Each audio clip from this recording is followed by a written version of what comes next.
श्री गुरु भक्ति योग।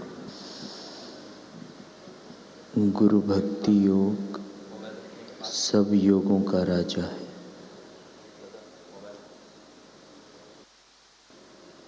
गुरु भक्ति के अभ्यास से जब मन की बिखरी हुई शक्ति की किरणें एकत्रित होती है, तब यह योग चमत्कार कर देता है। सब महात्माओं तथा आचार्यों ने गुरु भक्ति योग के अभ्यास द्वारा महान कार्य किए हैं। जनार्दन स्वामी के शिष्य एकनाथ जी गुरु भक्ति से महान हो गए और उनका शिष्य पूर्ण पोड़ा अविद्वान होते हुए भी गुरु का अपूर्ण ग्रंथ पूर्ण कर सका।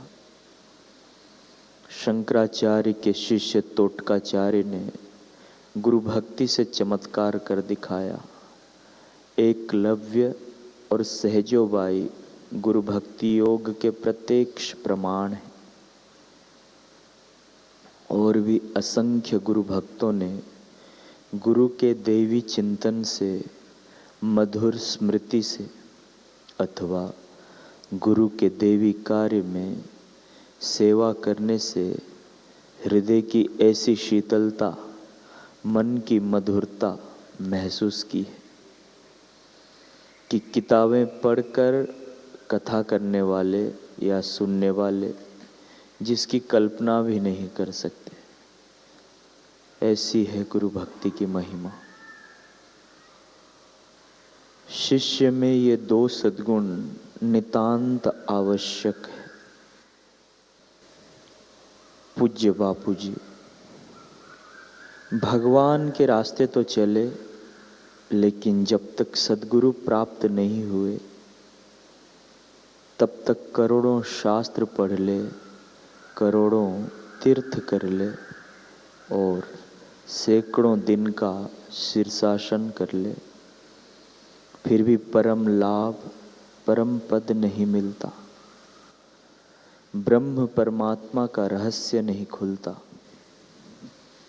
ईश्वर, गुरु, भक्ति, इनमें जब तक अभिन्न बुद्धि नहीं होती तब तक साधक को सही रास्ते का ज्ञान भी नहीं होता। भक्ति भक्त भगवंत गुरु चतुर नाम बपु एक, इनके पद बंदन किए नाशत विघ्न अनेक। जो पूरा भक्त है अथवा जिसके जीवन में पूरी भक्ति आ गई, उसे भक्ति, भक्त, भगवान और गुरु, ये चार विग्रह, चार नाम तो दिखेंगे, लेकिन उनमें प्रीति एक जैसी, आदर एक जैसा होगा। हजार हजार शास्त्र पढ़ ले, हजार हजार व्रत नियम कर ले, लेकिन जब तक गुरु में अहोभाव और दृढ़ श्रद्धा नहीं होगी तब तक कोल्हू के बेल जैसा उसी नियम कर्म में घूमता ही रहेगा। भगवान में तो श्रद्धा हो जाती है, लेकिन साकार विग्रह में, मानव रूप में सद्गुरु में श्रद्धा होना मजाक की बात नहीं है। भगवान तो मूर्ति में बैठे हैं। पुजारी रोज घंटी बजाता है, भोग धरता है, भगवान कुछ नहीं कहते। चाहे पुजारी बेईमानी करे, चाहे ईमानदारी करे, भोजन में नमक ज़्यादा हो या कम हो, मूर्ति वाले भगवान कुछ नहीं बोलेंगे।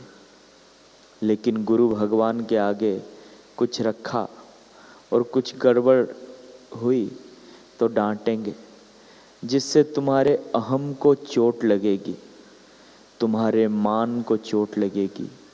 और शिष्य तब शिष्यत्व को पाता है जब अमानी हो। अमानित्व बिना तो कोई गुरु के द्वार पर आराम से बैठ भी नहीं सकेगा। गुरु के द्वार पर फायदा उठाना है तो शिष्य में अमानित्व और श्रद्धा, ये दो गुण तो नितांत आवश्यक है। इनके बिना तो कोई शिष्य हो ही नहीं सकता और सद्गुरु का फायदा पूरा उठा नहीं सकता। हालांकि दर्शन से, वातावरण से, स्पंदनों से थोड़ा बहुत पुण्य हो जाएगा। सैकड़ों वर्षों के तीर्थाटन की अपेक्षा तो सद्गुरुओं से ज़्यादा लाभ होता है। लेकिन सत शिष्य एवं शिष्यों को जो लाभ होता है, आम आदमी को उतना सारा लाभ नहीं होता। एक शिष्य बैठा है और दूसरा आम आदमी बैठा है, तो आम आदमी को शब्द मिलेंगे, सूचनाएं मिलेंगी, थोड़ी पुण्याई मिलेगी। लेकिन शिष्य को शब्द के साथ आनंद मिलेगा, हिम्मत, साहस व सत्प्रेरणा मिलेगी। सुखदेव जी महाराज बोलते हैं तो राजा परीक्षित को उनकी वाणी से सब कुछ मिलता है, लेकिन सबको सब कुछ नहीं मिला।